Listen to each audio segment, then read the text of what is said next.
My son drained my bank account and took his wife and her mother to Rome. I just smiled to myself, and 3 days later, he called me sobbing.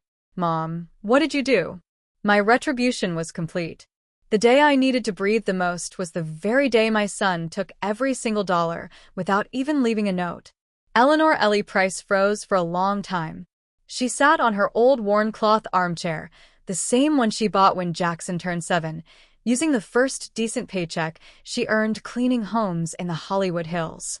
In front of her, the cell phone screen glowed with a notification that chilled her blood. Available balance, $0. She read it again and again, and a fourth time. Her hands trembled, not from old age, though she was 68 years strong, but from something deeper, a sickening knot that forms when the soul understands, but the heart refuses to accept.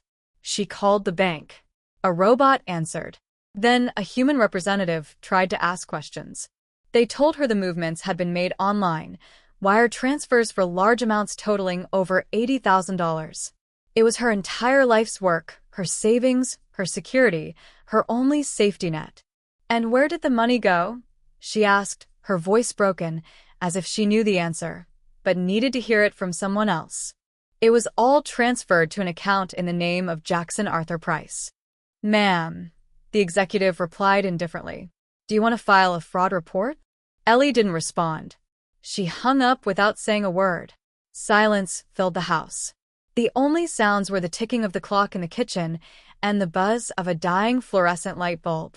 Outside, the ice cream truck played its familiar tune, oblivious to the abyss that had just opened inside her.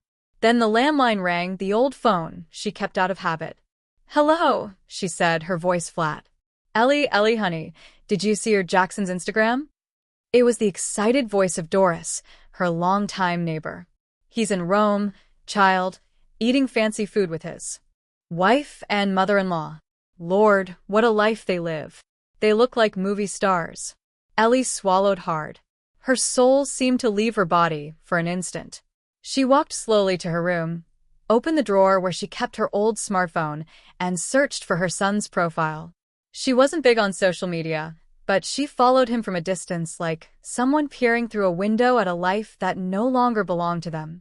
There he was, Jackson, her only son, the boy she brought into the world with pain and raised alone since his father left her for another woman. The same son she gave everything to, even the family land her parents left her, so he could go to college.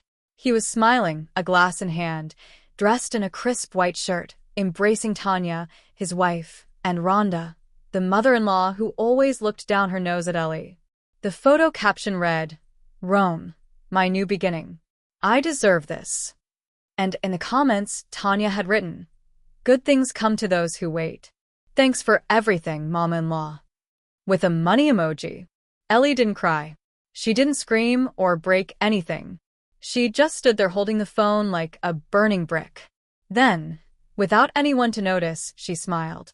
But it was a different kind of smile, as if she finally understood something she had avoided seeing for years. Far away, under a cloudy sky and among the cobblestone streets of Rome, Jackson raised his glass without guilt. See, Tanya said, sipping expensive wine. It was a good idea to take the money. She's going to die soon anyway. Better we use it before it goes to medical bills. Rhonda, her mother, let out a harsh laugh. Clueless old lady. She doesn't even know what a plane is. She was never going to do anything useful with that cash. Jackson didn't say anything. He looked at the Colosseum with shining eyes.